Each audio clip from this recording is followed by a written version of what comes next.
Good morning everyone and welcome to the OCD. A short little video this morning. I just wanted to say a few words about the role of routine in the life of somebody who suffers from OCD. Now I understand that everybody needs routine. Most of us have a fairly rigid routine in the mornings, particularly in the weekdays. Today is Friday, it is 7:30, just gone, and I've arrived at work. Now I don't actually start work until 9 o'clock. I'm fortunate enough that I work for my family, and I can, because I have a relatively long cycle in the morning, I can let myself in here, and as you can see I'm a little bit dishevelled. I can cool down, I can freshen up, and I can get myself ready for work at a pace that I find to be helpful. Part of the reason that I need longer than perhaps many people would is because of the obstacles in my way that perhaps other people don't have, and by that I mean the repetitive behaviour that is as a result of association. I've made some notes. Notes are good for me because I have a scatterbrain and I forget things, so forgive me if I look down at them occasionally, but routine, I've written here, offers the illusion of stability. And that is true. It offers the illusion of stability because it becomes the part of the rigid cage. It kind of forms the bars of the cage within which you are trapped, because the initial routine that helps you then becomes the trap that you can't free yourself from, because you can't deviate, and you can't deviate because of the association of what you're doing. So for example, with me, my left hand, I cannot touch things with my left hand. If I do, I have to make sure I touch things with my right hand. So if I go like that with my nose, I have to go like that with my nose, because I can't have my left hand being the last thing that touched my nose. It has to be right. Because in my brain, the association is that energy moves from left to right. Left being chaos, unformed, not bad necessarily, but not something that's particularly good, and right being light and positive and all of those things. Now don't ask me where that came from, because I've had that association since I was a boy, and it wasn't one that I gave much thought to, and it wasn't one that I was introduced to by anybody else. It just was the way it was. As with many routines and many of the repetitive obsessive behaviours that we have, certainly that I have, the last thing that I do has to be with my right hand. So when I turn my light off at night, it has to be with my right hand, can't be with my left. When I put my book down, it has to be, etc., etc. You get the picture. But this power of association is really important to part of the cycle of OCD. The difficult bit often is that anything can form an association. So I have said before, I've mentioned before, that I cycle in. I have to change my gears. I have manual gears that click up, click down, as most bikes do. And the clicking action, it's not the pushing forward action, it's the engaging and clicking action. That is the binary thing that has created a change, so to speak. And my brain is very attuned to the point at which the change happens. Click. And at that point, that's when the thoughts will flood in. I don't know whether anybody's familiar with Game of Thrones. I'd be surprised if you're not. There is a point at which a door is being held back by a very famous character, and I'm not going to give anything away because it's a great moment. But he is holding the door, and it's like that. It's like those thoughts are busting that door down, and at the point where it clicks, the door can't be held anymore, and they come flooding. And I can't.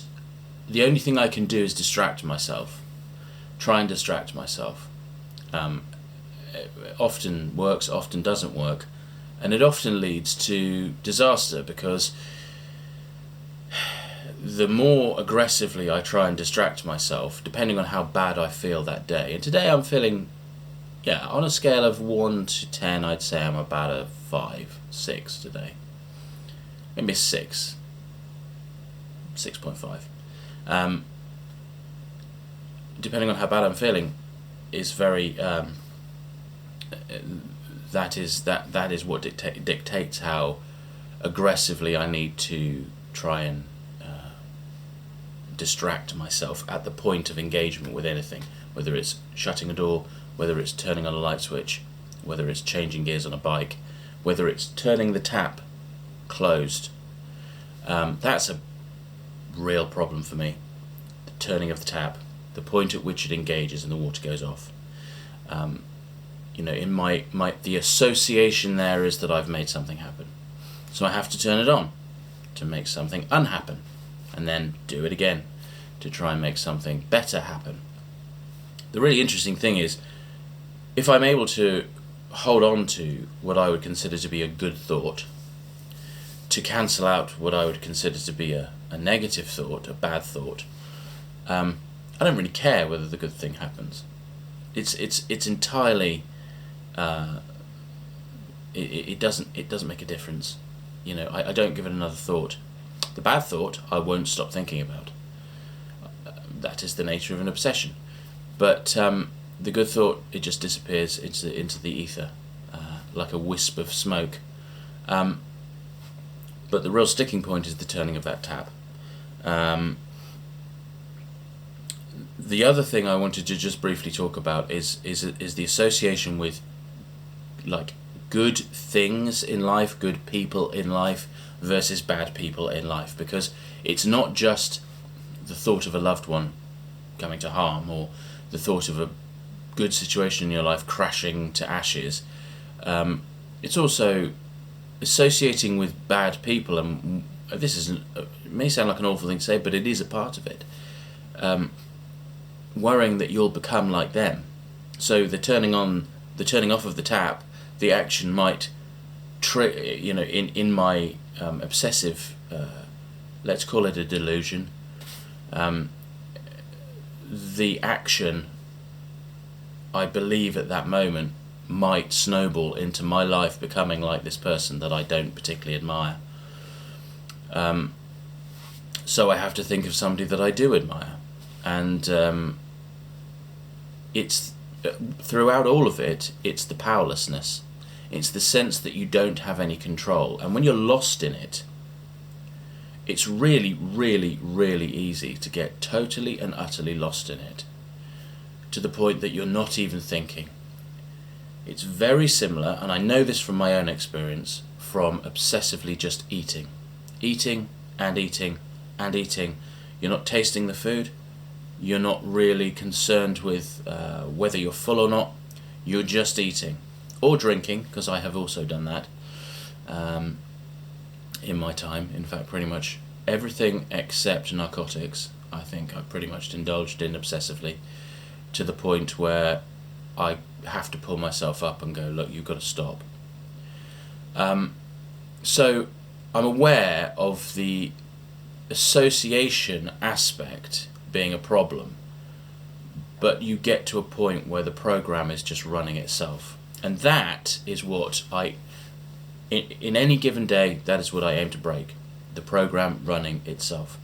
In any given day, my main goal is to pull myself up by the reins and go, look, you've got to just take a wider view. Try and see this from a distance. You can see that it's not helping, B, it's actually hindering you, and C, you have to take control. So that's, I don't know whether that's helpful to anyone, but I think certainly for myself it's helpful to talk about it because I never talk about this stuff. And I would be really interested to hear people's comments about their own experiences and what they find helpful. So that's it from me for now. Thank you for listening. I will try and post as regularly as possible, just trying to document what it is that I go through, because at 19 years old, when it was really starting to get bad, I didn't know what the hell was happening to me. But I found it really helpful subsequently to find that there were other people who were struggling. Not that they were struggling, but there were other people like me doing what I was doing, and I wasn't on my own. So, as a sign off, you're not on your own. You're definitely not on your own. I totally get what you're going through, and I hope that something on this channel will help. Lots of love.